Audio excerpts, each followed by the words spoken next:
The courtroom was tense, heavy with whispers and murmurs that carried judgment in every breath. People had packed the gallery not because the case was particularly sensational, but because of who was sitting at the defense table. A young black woman, no older than 30, held her head high though her wrists trembled in the cuffs. Her name was Angela Carter, a single mother accused of a crime she swore she hadn't committed. At the prosecutor's table sat a sharply dressed man, smirking with the confidence of someone who thought the trial was already won. The judge adjusted his glasses, preparing to begin proceedings. Reporters shifted in their seats, waiting for the show to unfold. And then the doors at the back of the courtroom opened. A boy no older than 12 walked in, his shoes polished but clearly worn down from years of use. His small hands clutched a stack of papers, and his eyes burned with determination that no child his age should have had to carry. Gasps rippled through the crowd as he walked, past the bailiff and straight toward the defense table. The judge leaned forward, his voice stern. "Son, this is a court of law. Who are you, and what business do you have here?" The boy turned, his voice steady despite the pounding of his heart. "Your Honor, my name is Malik Carter. I'm Angela Carter's son, and today I'm her lawyer." The courtroom erupted into chaos. The prosecutor burst into laughter, shaking his head as though this were some kind of joke. Reporters scrambled to scribble notes. The spectators whispered harshly, some amused, others outraged. A black boy in front of a white judge, daring to declare himself a lawyer? To many in that room, it was absurd, but Malik didn't flinch. His mother's life was on the line, and he wasn't about to let anyone laugh her into prison. Just hours earlier, Malik had been sitting in his small bedroom, surrounded by law books borrowed from the local library. He had always been fascinated by the way words could be used to fight battles, to challenge power. Angela had raised him alone, teaching him resilience, dignity, and the courage to speak up even when no one wanted to listen. When she was arrested, falsely accused of stealing money from the restaurant where she worked, Malik refused to believe it was the end. Neighbors whispered that it was because she was the only black woman in the establishment, the easiest scapegoat when the owner's books didn't add up. She didn't have the money for a proper defense attorney. Legal aid gave her someone who barely cared, someone who told her to just take a deal. But Malik had other plans. He spent nights poring over court transcripts, studying defense strategies, learning how to cite laws. He was only a boy, but his mind was sharp and his heart burned with justice. So when the trial began and Angela's assigned lawyer failed to show up, likely double-booked with more profitable cases, but Malik didn't flinch. His mother's life was on the line, and he wasn't about to let anyone laugh her into prison. Just hours earlier, Malik had been sitting in his small bedroom, surrounded by law books borrowed from the local library. He had always been fascinated by the way words could be used to fight battles, to challenge power. Angela had raised him alone, teaching him resilience, dignity, and the courage to speak up even when no one wanted to listen. When she was arrested, falsely accused of stealing money from the restaurant where she worked, Malik refused to believe it was the end. Neighbors whispered that it was because she was the only black woman in the establishment, the easiest scapegoat when the owner's books didn't add up. She didn't have the money for a proper defense attorney. Legal aid gave her someone who barely cared, someone who told her to just take a deal. But Malik had other plans. He spent nights poring over court transcripts, studying defense strategies, learning how to cite laws. He was only a boy, but his mind was sharp and his heart burned with justice. So when the trial began and Angela's assigned lawyer failed to show up, likely double-booked, with more profitable cases, Malik knew this was his chance. He walked into the courtroom that morning, ready to do what no one expected. The judge tried to suppress his disbelief. "Young man, this is highly irregular. A child cannot serve as legal counsel." Malik stood tall. "Your Honor, the Constitution guarantees the right to a fair trial. My mother hasn't had that. Her lawyer abandoned her, and I've studied her case inside and out. All I'm asking for is the chance to speak for her. Please, don't let her fight alone." There was something in his tone, an unshakable blend of innocence and determination, that made the courtroom fall silent. Even the smirking prosecutor stopped laughing for a moment. Angela looked at her son, tears welling in her eyes. She whispered, "Baby, you don't have to do this." But Malik placed a hand over hers. Mom, I promised you I'll never let them take your dignity away. Not without a fight. The judge exhaled slowly, torn between the law and the undeniable humanity in front of him. Finally, he spoke.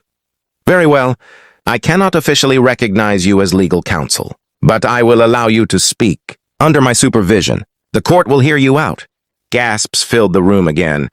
The prosecutor rolled his eyes, muttering under his breath. The bailiff glanced nervously at the judge, but no one stopped Malik. And so, with the weight of justice on his shoulders, a 12-year-old boy prepared to defend his mother against a system that had already written her off. Malik's first words weren't directed at the judge or the jury. They were directed at the prosecutor. You said my mom stole money from the restaurant. But where's your proof? All you've got are missing numbers on a page and an accusation. You never bothered to ask who actually had access to the safe, did you? The prosecutor scoffed, adjusting his tie. This is outrageous. We can't indulge in a child's game. But Malik pressed on. You want to talk about games? My mom worked double shifts to keep food on our table while I studied. She barely had time to sleep, let alone steal from anyone. The real reason she's here isn't because of money. It's because she's the only black woman in that restaurant. And you needed someone to blame. The room went still. A murmur of agreement stirred among some spectators, while others shook their heads, uncomfortable at the boy's bluntness. The judge cleared his throat. Careful, young man. You're making a serious accusation. Malik turned, his eyes unwavering. No, Your Honor, they made the serious accusation. I'm just telling the truth. Angela lowered her head, torn between pride and fear. She had spent her life shielding Malik from the ugliness of the world.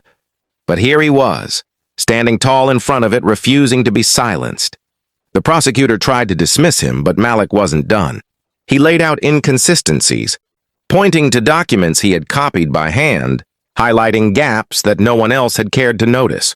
His voice was steady, his arguments clear. The boy was no lawyer on paper, but in spirit. He was sharper than many who had sworn the oath. By the time the judge called for recess, the courtroom no longer looked at Malik as a joke.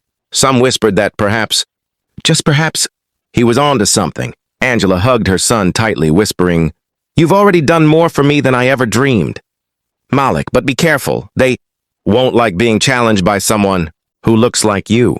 Malik looked into her eyes, his voice low but firm. Then they picked the wrong family to mess with. The fight had only just begun. The following morning, the courtroom was even more crowded. Word had spread overnight about the 12-year-old boy who dared to stand as his mother's lawyer. Reporters returned with bigger cameras. Curious faces pressed against the wooden doors, and whispers filled the halls before the trial even resumed. The prosecutor walked in with renewed arrogance. His dark suit was pressed sharp as a blade. His briefcase, stuffed with documents that seemed more like props for intimidation than evidence. He looked at Malik with disdain, smirking as though today would be the day he crushed the boy's fragile courage. But Malik wasn't intimidated. He wore the same shirt as yesterday, ironed neatly by his mother the night before. His papers were carefully stacked, each page marked with notes scribbled in pencil. To him, this wasn't just about the law. This was about proving his mother's innocence and showing the world that truth couldn't be silenced, no matter how small the voice. The judge entered and the courtroom rose. His face was stern but thoughtful, betraying an inner conflict. Yesterday, he had allowed something unprecedented. Today, he would see if the boy's fire could hold against the storm. Your Honor, the prosecutor began, his voice loud and commanding. This entire charade has gone on long enough. The defendant's so-called representation is nothing more than a child playing dress-up. The people demand a serious trial, not a circus. Malik rose slowly, his small frame dwarfed by the towering lawyer. Yet his voice carried across the courtroom with surprising strength. With all due respect, sir, this isn't a circus. This is my mother's life, and maybe you think I'm just a child. But I've read every line of the evidence you brought. I've read it twice, and I can already see the holes in your case. Gasps fluttered through the gallery. The judge tapped his gavel lightly to calm the murmurs. Proceed, he said, nodding at Malik. Malik walked to the center of the courtroom, clutching a piece of paper he had written on. His hands trembled, but he steadied them, remembering his mother's words. Stand tall, even when the world tries to push you down. You say my mom stole money from the restaurant safe. But yesterday I noticed something in your own evidence that didn't make sense. He pointed to a photocopied page from the restaurant's logbook. This page is supposed to show the safe was opened on a night my mom closed. But look closely at the handwriting. The manager's initials here are the same as the ones on the night shift the next day. Why would two different people have the same handwriting? The prosecutor stiffened, his smirk faltering for the first time. He shuffled his papers quickly, as if trying to distract from the observation. That's irrelevant, he said sharply. The fact remains that funds were missing while the defendant had access. But so did you, Malik interrupted. His eyes pierced into the man's. You had access too, didn't you? Isn't it true that the safe combination was known by all management staff? Not just the employees? And my mother was never management. She was just a waitress. The courtroom exploded with whispers. The judge leaned forward, intrigued now. Is that true, counselor? He asked the prosecutor. The man hesitated, his jaw tightening. Yes, but... No buts, Malik said, his voice firm. You can't accuse someone just because they were the easiest target. You didn't investigate anyone else. You saw a single black mother struggling to make ends meet, and you thought she wouldn't fight back. You thought no one would defend her, but you were wrong. Angela's eyes filled with tears as she watched. Her son dismantled the case piece by piece. He was doing what no lawyer had cared enough to do. He was telling the truth. The prosecutor, now visibly rattled, decided to strike back. Boy, he sneered, do you even understand the seriousness of this? You think your little speeches mean anything in the eyes of the law. This is grown-up business. You don't belong here. Malik's chest tightened, but instead of shrinking, he lifted his chin higher. I understand more than you think. I understand what it feels like to be judged before people even know your name. I understand what it's like to walk into a store and have people watch. You like you're already guilty. My mom lives that every day, so maybe I'm just a kid. But I know the difference between justice and discrimination. The silence that followed was heavy. Even the judge sat back in his chair, visibly moved by the raw honesty in the boy's words. Malik wasn't done. He opened another folder and pulled out a series of receipts. These are time cards from the restaurant. They show my mom clocked out an hour before the money was reported missing. And yet somehow, you expect the jury to believe she magically stayed behind. Cracked open the safe and walked away with the cash without anyone noticing? The prosecutor sputtered. This is ridiculous! Where did you even get those? They were left in the case file, Malik said calmly. Maybe you thought they weren't important. But to me, they prove my mom wasn't even there when the money disappeared. The crowd buzzed louder, people whispering about how a child had spotted what a professional had, ignored, or perhaps deliberately overlooked. The judge raised a hand. Enough. I want to see those documents myself. The bailiff collected the receipts and handed them to the judge, who studied them carefully. His expression grew darker as the seconds passed. This is highly significant, he said slowly. Why wasn't this presented before? The prosecutor's face flushed red. He fumbled for words but found none. Angela gripped Malik's hand tightly under the table, whispering, Baby, they're listening. They're finally listening. Malik nodded, though he knew the battle wasn't won yet. The prosecutor still had his pride, and men like him didn't surrender easily. The man stood abruptly, his voice sharp. Your Honor, this is absurd. A child is manipulating this courtroom with theatrics. This entire case is being turned upside down because of a boy's emotional outbursts. The law demands order. The judge's gavel cracked against the wood. The law also demands truth. And right now, this boy seems to be the only one bringing it to light. The prosecutor froze, sweat beading on his forehead. For the first time, it wasn't just Malik and Angela on trial. It was his own integrity. As the session neared its end, Malik stood once more, his voice calm but unshakable. My mom doesn't need your pity. She doesn't need your excuses. She needs justice. And if you're not willing to give it to her because she's a black woman, then I'll keep standing here until you do. Because she taught me something you'll never understand. Dignity isn't something you can steal. It's something we carry, no matter how hard you try to break us. The room erupted into applause before the judge could even bang his gavel again. The sound of clapping hands echoed through the courtroom, louder than any accusation, more powerful than any legal jargon. The judge finally restored order, but his eyes glistened as he looked at Malik. "This court will reconvene tomorrow," he said gravely. "And I want the prosecution prepared to explain these discrepancies. Until then, the defendant remains in custody.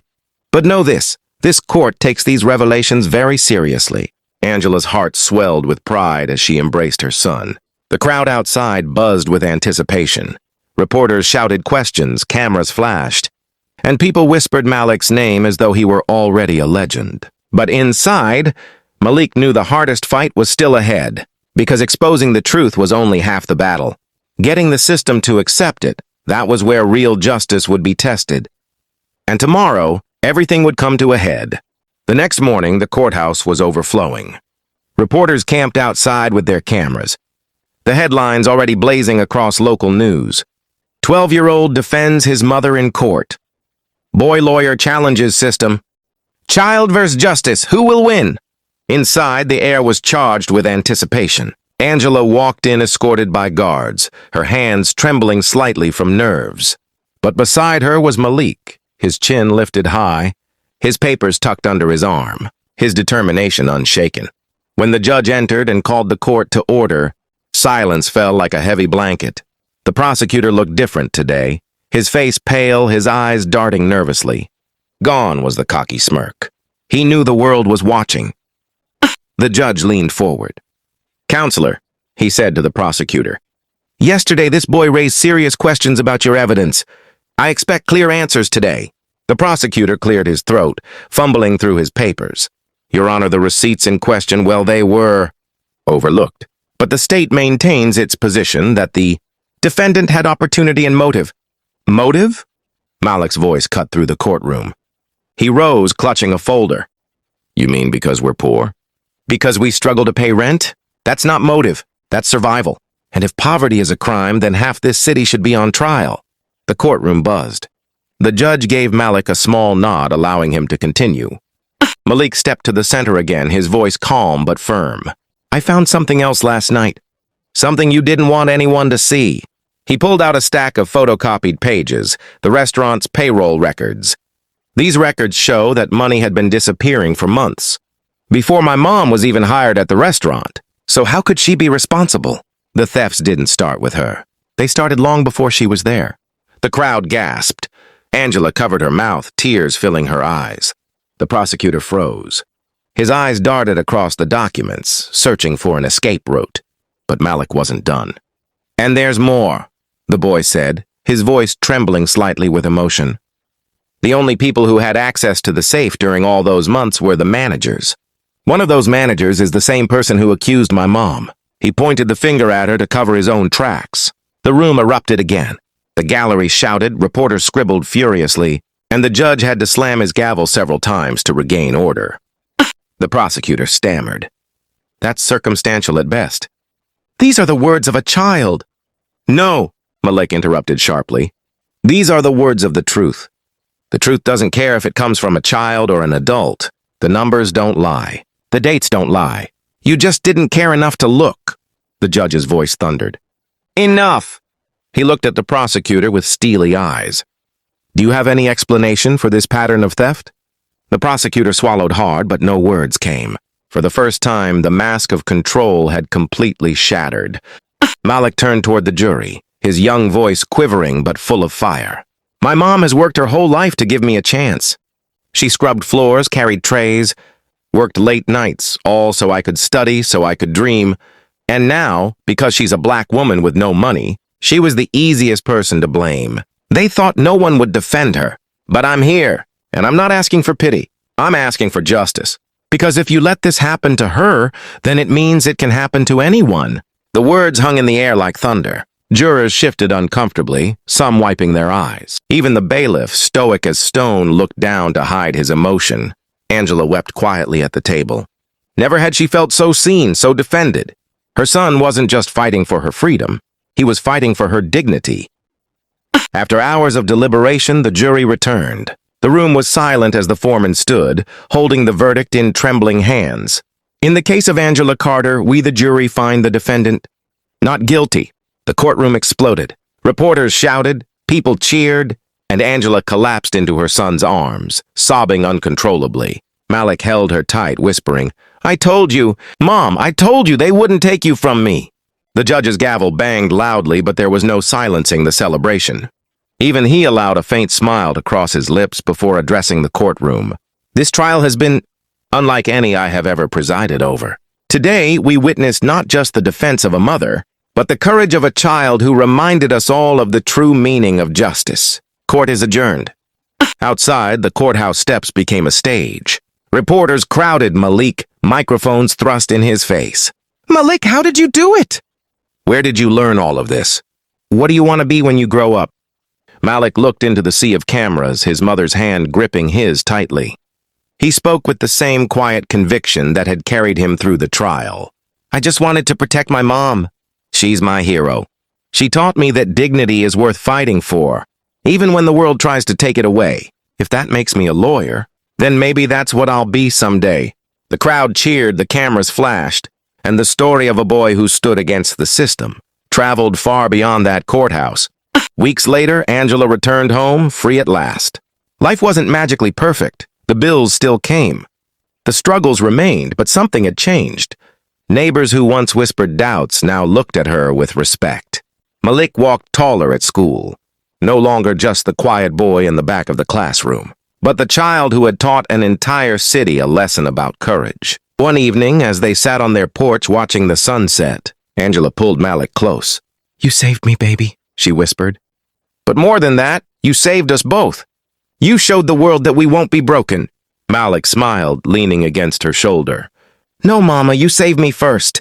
You gave me the strength to fight." And in that moment, under the fading glow of twilight, the bond between mother and son shone brighter than any courtroom victory.